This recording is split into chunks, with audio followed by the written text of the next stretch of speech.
이 본문은 요즘의 큐티 본문이지만 10개의 재앙은 뭐 따로 보는 것도 좋아요. 그런데 한 번에 묶어서 좀 보는 것도 좋은 것 같습니다. 그래서 제가 오늘은 출애굽기 7장부터 12장까지의 내용이 있는 10가지 재앙을 통으로 좀 설교하기 원합니다. 그래서 중간에 오늘 본문이 어디로 갔냐고 이렇게 물어보지 마시고 네, 좀 통으로 보겠습니다. 통으로. 우리가 신앙생활을 뜨거운 각오로 우리가 시작할 때 우리는 반드시 신앙의 난관들을 만나게 됩니다. 내가 왜 이러지? 왜 내 마음처럼 이렇게 안 되지? 그런 질문들이 우리에게 들 때가 많이 있어요. 제가 작년에 우리 교회 오기 직전이었던 것 같은데 담임 목사님께서 저한테 이제 제자 훈련 훈련 학교를 체험 학교를 좀 가보라고 하셔가지고 이제 그건 소그룹을 인도하는 법을 배우는 학교예요. 이제 거기 좀 다녀왔어요. 그때부터 저의 담임 목사님이셨나 봐요. 네. 갔는데 거기서 이제 소그룹을 인도하는 법을 배웠어요. 근데 그 전까지 뭐 평생 소그룹 인도하고 평생 뭐 제자 훈련해오고 살아왔는데 막상 가보니까 정말로 제가 뭘 몰랐더라고요. 그래서 소그룹 인도를 좀 배웠었어요. 배우면서 이론을 다 이렇게 익혔습니다. 그리고 내가 뭔가 좀 잘못 알았구나. 이제 하면 잘할 수 있겠다. 마지막 날 실습이 있는 거예요. 사람들 앞에서. 실습을 하는데 어땠을까요? 유창하게 못했고 옷이 땀으로 다 젖었어요. 진땀을 뺐습니다. 그리고 막 민망했어요.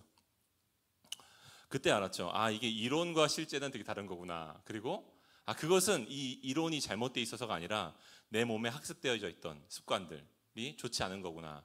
그래서 운동을 우리가 이론으로 배운다고 이론 필요하죠. 하지만 이론만 가지고는 안 되잖아요. 그렇죠? 마찬가지인 것 같습니다.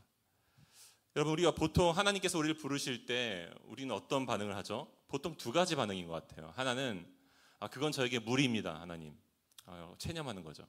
또 한 가지는 하나님 제가 한번 해볼게요 라고 우리가 다짐하게 되죠. 신약 성경에 보니까 두 명의 사람이 있는데 한 사람은 예수님에게 가서 내가 주님을 따르고 싶습니다 라고 말했어요. 근데 예수님은 그에게 뭔가를 더 요구하셨고 그는 그것이 부담스러워서 체념하고 돌아갑니다. 또 한 명이 나오죠. 베드로예요. 베드로는 예수님께서 네가 나를 따르라 라고 말씀하셨을 때 모든 그물, 그러니까 자기의 모든 생계수단을 다 내려놓고 주님을 따르기로 결정합니다. 그리고 내 목숨까지 내어놓기로 다짐하죠. 엄청난 사람이에요. 그런데 여러분, 다짐이 이 체념보다는 낫지만 이 다짐 또한 난관을 만나면 그렇게 오래 힘을 버티지 못해요. 우리 경험적으로 알잖아요.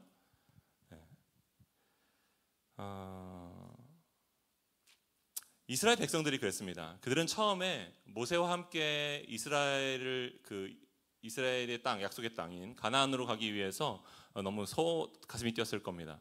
왜냐하면 이 지긋지긋한 애굽에서의 노예 생활을 끝낼 수 있었거든요. 그런데 그 설레는 마음도 잠시 하나님의 얘기했던 대로 실제로 바로 왕이 마음이 교만하게 먹고 완악하게 먹고 보내지 않자 낙심하게 됩니다. 그리고 상황이 더 안 좋아지자 이번엔 더 원망하게 되죠. 그것은 자기를 괴롭혔던 바로 왕을 원망한 것이 아니라 오히려 자기를 구해주려고 했던 모세를 원망하죠. 그랬을 때 모세는 어떤 마음이었을까요? 내가 처음에는 실패했지만 내가 40세 때는 실패했지만 80세 때 하나님께 다시 부르셨고 내가 이번엔 정말 선한 마음으로 내가 이스라엘 백성들 구원하려고 했으니 그들이 내 마음을 이해해 줄 거야 라고 생각했을 겁니다. 하지만 그 반응을 보면서 모세는 낙심했을 거예요. 거봐요, 하나님, 내가 안 된다고 했잖아요. 저들은 변하지 않는다고요. 내가 뭘 얻겠다고, 무슨 부귀영화를 누리겠다고 내가 하나님 따라와가지고 이게 무슨 고생입니까? 그런 마음이 들지 않았겠습니까? 여러분, 이처럼 우리가 하나님을 섬기려는 선한 마음에서 시작한 일이 난관을 만날 때 우리는 낙심하게 됩니다. 교회에서 봉사를 하고 교회에서 뭔가 새롭게 훈련을 시작하고 우리가 선한 일로 시작했는데 그것이 뭔가 오해를 받거나 뭔가 내 마음대로 되지 않거나 할 때 우리는 낙심하게 됩니다. 여러분, 우리가 그럴 때 무엇을 어떻게 해야 될까요? 그럴 때 첫 번째로 그것이 예고된 장벽이었음을 기억하셔야 됩니다. 여러분, 모세는 이미 하나님께 들은 모든 말씀을 전했어요. 백성들에게. 이스라엘 백성들에게 모든 것을 전했다는 건 출애굽기 3장 19절에 이하에 있는 구절에서 하나님께서 말씀하신 대로 애굽 왕 바로는 내가 몇 번이나 그들에게 재앙을 내린 후에야 너희를 보낸다고 말씀하셨거든요. 그러면 이제 첫 번째가 지났구나, 두 번째가 지났구나 라고 생각해야 되는데 그렇지 않았다라는 거죠. 여러분, 예수님께서도 우리에게 너희가 믿음의 길을 따라 나설 때 어려움이 예고되어 있다고 말씀하셨어요. 요한복음 15장에 보면요, 예수님은 세상이 너희를 미워하면 너희보다 먼저 나를 미워했음을 기억해라 라고 말씀하셨습니다. 그러면 우리는 시험을 만날 때 이것이 예상 밖의 일이 아니라 예고된 일임을 기억해야 됩니다. 하나님의 뜻을 따르는데도 왜 어려움이 끊이지 않냐고요? 왜 뭐가 잘못되고 있냐고요? 그것은 방법이 틀려서가 그런 게 아니라 오히려 방향이 올바르기 때문에 어려움을 겪을 수 있다라는 겁니다. 두 번째로 기억해야 될 것은 약속하신 자유를 소망해야 됩니다. 여러분, 애초에 이스라엘 백성들이 무엇 때문에 믿음의 길에 들어섰죠? 여러분들은 애초에 왜 예수를 믿기 시작하셨죠? 이스라엘 백성들은요, 노예 생활을 경험하고 있었거든요. 이것은 뭔가 아니야, 이건 내 삶의 자연스러운 것이 아니야, 이것은 마땅한 것이 아니야 라는 생각이 있었던 겁니다. 그들은 내가 노예를 되기 위해서 태어난 것이 아니라고 생각했어요. 여러분, 우리도 그렇지 않습니까? 이것은 좀 아니지 않나? 내 가정을 향해서, 부부 관계를 향해서, 또 세상을 향해서, 내 삶을 향해서 하나님 좀 정의가 있다면 이것은 좀 아니지 않습니까? 그런 마음이 들 때가 있다라는 겁니다. 여러분, 탈출을 가로막고 있는 사람 때문에 더 어려움이 생겼다고 해서 애초에 탈출할 필요가 없어지는 것은 아닙니다. 여러분, 제가 초등학교 5학년 시절, 5, 6학년 시절에 2년 동안 왕따를 당했습니다. 왕따를 당했는데 2년 동안 제가 한 일은 방과 후에 학교 건물 본관과 양호실 사이의 골목으로 들어가서 저를 기다리고 있는 3명의 친구에게 두들겨 맞는 것이었어요. 그걸 2년 동안 반복을 했는데 계속 맞다 보니까 처음에는 언젠가 끝날 줄 알았습니다. 하지만 끝나지 않았어요. 그리고 아무도 지나가면서 저를 지켜주지 않았습니다. 저는 저희 부모님에게 말을 해도 뭔가 더 큰 복수를 당할 것 같았고, 그러기에는 부모님께 뭔가 죄송한 마음이 들어서 말하지 못했습니다. 지금 생각해 보니까요, 저는 그때 부모님이나 선생님 혹은 파출소에라도 가서 말했어야 됐습니다. 사랑하는 여러분, 탈출을 포기하면 잠깐은 더 큰 보복을 막을 수 있을지 모릅니다. 하지만 애초에 있었던 원인이 사라지는 건 아니죠. 여러분, 노예라는 건 힘에 당하고 있는 것이 노예가 아니라 거기서 벗어날 생각을 안 하는 것이 노예입니다. 이스라엘 백성들은 모세한테 사실상 이렇게 말한 거예요. 모세, 어딜 가나 고통은 있잖아요. 그냥 우린 여기 남아있을래요. 그게 노예인 겁니다. 하나님이 약속하신 더 나은 자유를 소망하셔야 됩니다. 세 번째는 여러분, 앞이 막힐 때 능력 주시는 분을 의지하십시오. 하나님은 모세에게 네가 가서 바로와 싸우라고 하지 않으셨습니다.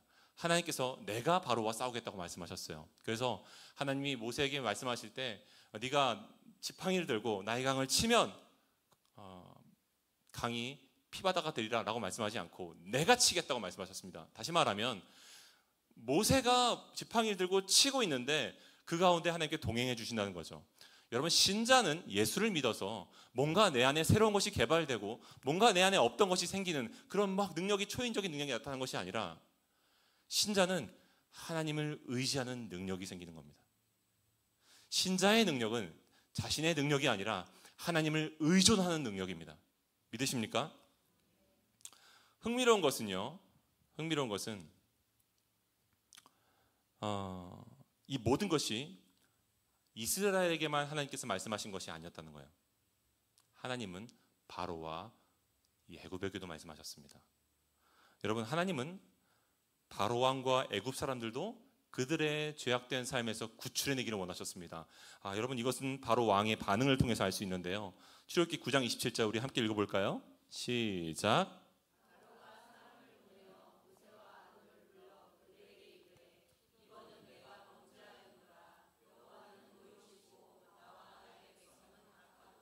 이게 지금 바로 왕이 고백하고 있는 거예요.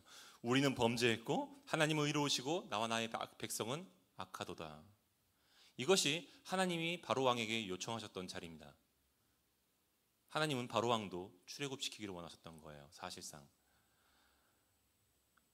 문제는 우리가 하나님을 내가 따라야겠구나 라는 마음이 들었을 때, 그 생각이 번쩍 들 때 금세 돌아서면 마음속에 또 다른 우상들이 계속 일어난다는 거예요. 여러분, 10가지 재앙의 핵심은요, 그 땅에 10가지 우상만 있었다는 게 아니라 계속해서 우상이 떠올랐다는 거예요. 여러분, 10가지 재앙을 한번 외워볼까요? 뭐 있죠? 네, 따라해 보겠습니다. 관계 이파수, 관계 이파수, 도구 황캄장, 도구 황캄장. 예, 우리 수요기도에 나오면 재밌는 것도 배우죠. 예, 관계 이파수, 도구 황캄장. 예, 강이 피바다가 되었고 개구리가 그렇죠? 개구리장이 있었죠. 그리고 이재앙이 있었고 파리재앙이 있었습니다. 그렇죠? 수는 뭐예요? 가축재앙이 있었죠.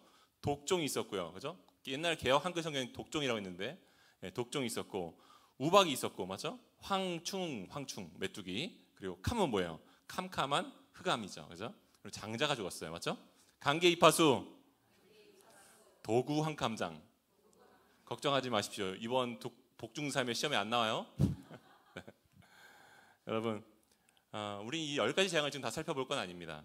시간 관계상. 근데 중요한 두 가지 사실은, 하나는 바로 왕에게 믿음이 들어갈 즈음에 다시 새로운 우상이 떠올랐다는 거고요. 두 번째는 10번이면 10번 우상은 반드시 재앙으로 이어졌다는 겁니다. 여러분, 우상이 뭘까요? 칼빈은 한 책에서 이렇게 말합니다. 어떤 구실로든 그 대상에게, 어떤 구실을 갖고 있든 어떤 명분이든 그 대상에게 신성한 영예를 부여하는 것이다. 제가 청소년 사역을 할 때 한 아이가 고3이 되었다고 교회를 안 나오기 시작했습니다. 물어봤더니 엄마한테 허락받았대요. 엄마가 그 교회 다닌 교회에 유명한 집사님이셨거든요. 네, 부모님이 잠시 수능이라고 하는 시험에 특별한 영예를 부여한 순간 그 아이에겐 자유가 왔고, 그리고 그 아이는 수능이 끝나고 나서도 교회를 나가지 않았습니다. 그 부모님에겐 그것이 재앙이 되었고 오랫동안 그것을 놓고 많이 힘들어하셨어요. 아마 여러분들 중에서도, 우리 공동체 안에서도 그런 이야기들은 종종 듣고 계실 겁니다. 엄청 후회가 되는 거죠. 우상은 재앙으로 이어집니다. 저는 통제와 여유의 우상이 있어요. 통제와 여유의 우상. 그러니까 무슨 말이에요? 제 시간 확보하려고 고집스럽고 아주 이기적이라는 거죠. 그죠? 내 시간을 내 계획대로 사용하고 싶어하는 그런 마음이 있어요. 그래서 누가 뭔가 부탁하거나 갑자기 막 뭐가 예상 밖에 탁 들어오면 불편한 마음이 막 들어요. 제 안에 통제와 그 여유의 우상이 있어요. 누가 나에게 뭔가 부탁하면 그건 좋은 일이잖아요. 저를 믿어서 하는 말일 텐데. 근데 여유를 빼앗기고 싶지 않고 그래서 불편하게 생각합니다. 얼마나 제가 몸살이기를 좋아하는지 몰라요. 저랑 같이 사역하시는 목사님들은 다 알아요. 네, 여러분. 근데 이런 상황을 통제하고 싶어하는 제 이 마음이, 제 우상이 관계 안에 미묘한 신경전을 만들어요. 다른 사람들을 불편하게 만드는 거죠. 제가 제법 미러링을 잘하고 있죠, 그죠? 네. 여러분, 오랜 세월 동안 그렇게 살아오니까 관계에도 제 마음에도 재앙이 내리더라고요. 여러분, 하나님께서는 모세와 이스라엘에게도 출애굽 과정을 통해 말씀하셨지만 바로와 애굽에게도 그들의 잘못된 믿음과 신념의 심판을 내리심으로 말씀하신 겁니다. 너희는 내가 여호와인 줄 알라. 너희는 내가 여호와인 줄 알라. 여러분, 이건 단순히 하나님이 그 신들보다 더 낫다라고 하는 자기 체면과 자기 높임이 아니고요. 자기 증명이 아니고요. 그들의 우상이 그들을 계속해서 재앙으로 몰고 갈 것이라고 말씀하고 있는 겁니다. 그래서 그들을 구출하기 위해 내가 왔다라고 말씀하고 있는 겁니다. 그들을 구출하기 위해 너희들의 삶 가운데 내가 있어야 된다라고 말하고 있는 겁니다. 오전에 행모 어르신들과 함께 설교 말씀을 나눴어요. 예배를 드렸는데 그때 존 낙스의 말을 제가 좀 인용했습니다. 스코틀랜드의 신학자였던 존 낙스가 이런 말을 했어요. 녹슬어 없어지는 것보다는 닳아서 없어지는 바가 더 낫다. 녹슬어 없어지기보단 닳아서 없어지는 바가 더 낫다. 제가 그래서 그 말씀을 인용하면서 제가 천국에 갔을 때 하나님 앞에 그런 마음이 있다고 했어요. 그건 뭐냐면 저는 정말 제 멀쩡한 몸을 자랑하고 싶지 않습니다. 하나님, 저는 저 잘생겼죠? 제 두 팔 다리 건강하죠? 저 무릎도 성하죠? 그걸 자랑하고 싶지 않습니다. 하나님, 저 빈털터리가 됐습니다. 하나님, 제 몸이 더 너덜해졌고 제 목은 성대결절에 와서 목이 다 망가졌고 제 목소리 좋다고 많이 그랬는데 성도님들이 근데 다 망가졌고 하나님, 그 이유는 제가 아낌없이 주님을 위해 드렸기 때문입니다 라고 말하고 싶어요. 하나님, 더 다 쓰고 왔어요 라고 말하고 싶어요.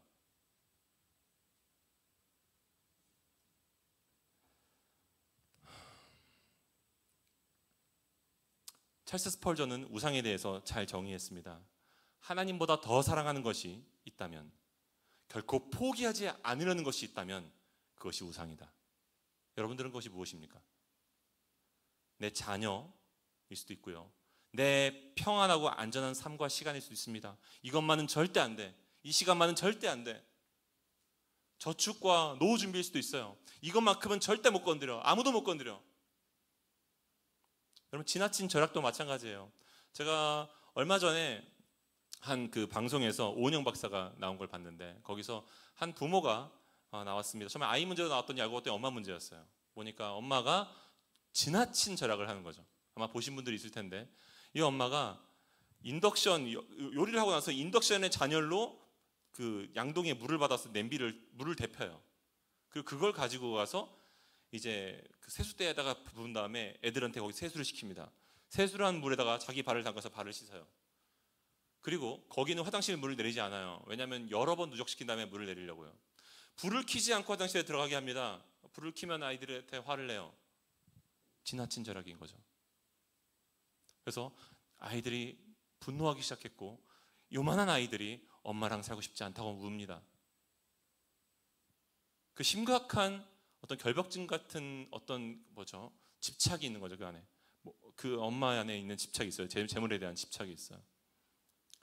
그래서 이 금쪽 같은 내 새끼를 두 편 연달아하는 걸 전 처음 봤어요. 두 편은 연달아더라고요. 한 편에 안 끝나는 거, 이건 케어가 안 되는 거예요. 여러분, 우상은 반드시 나와 내 가족을 재앙으로 몰고 갑니다. 스펄전의 말을 이어서 보면요, 하나님의 영광을 구하는 것보다 더 열렬하게 당신이 추구하는 것이 있다면 그것이 우상이다.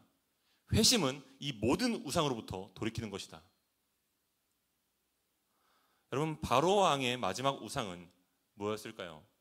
자녀였습니다. 자녀였어요. 바로 왕의 마지막 우상은 장남이었습니다. 여러분, 그의 이름은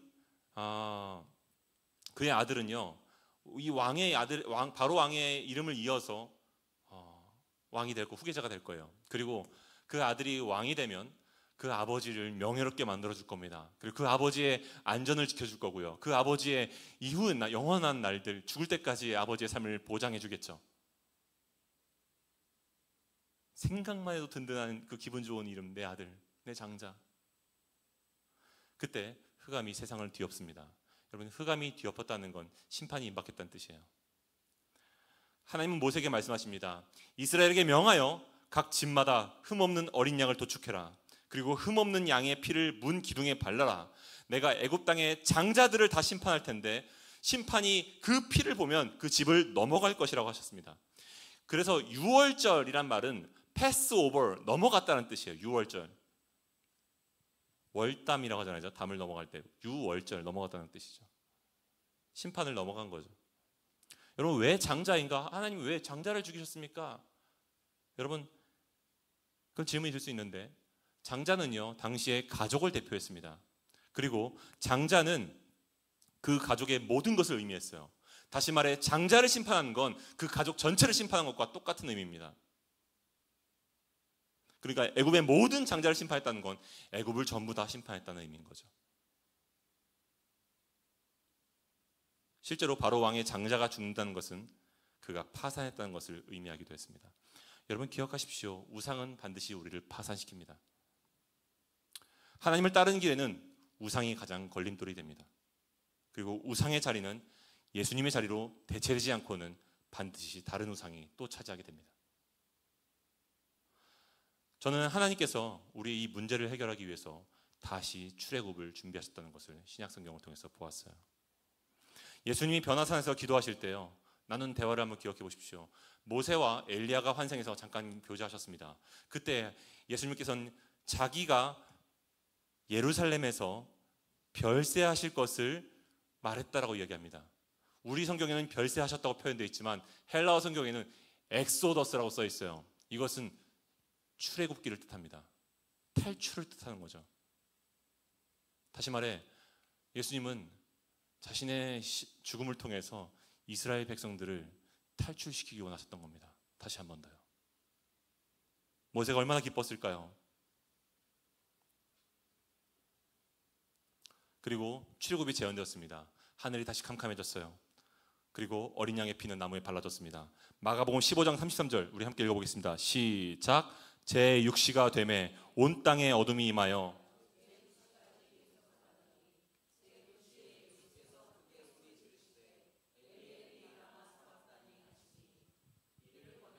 나의 하나님 나의 하나님 어찌하여 나를 버리셨나이까 하는 뜻이니라. 여러분 정리해 보겠습니다. 신앙생활의 난간을 만나면 우리 낙심하게 됩니다. 좋은 마음으로 시작했던 일들이 어려움을 만나면 억울하고 분통이 풀리지 않을 때가 우리에게 있죠. 그런데 예고된 장벽이라는 것을 기억하시기 바랍니다. 그리고 약속하신 자유를 소망하십시오. 우리를 애초에 불러주신 분이 원하시는 방향은 노예된 이전의 삶으로 돌아가는 것이 아니에요. 그리고 능력 주신 분을 의지해야 됩니다. 신자의 능력은 하나님을 의지하는 능력입니다. 마지막으로 어떤 중요한 것도 그리스도를 섬기는 일보다 더 중요한 일은 없어야만 합니다. 무너진 그 자리에서 다시 그리스도께로 돌아오십시오. 그리스도는 당신의 우상들과 달라서 당신을 절대로 실망시키지 않으십니다. 이 시간 기도하겠습니다.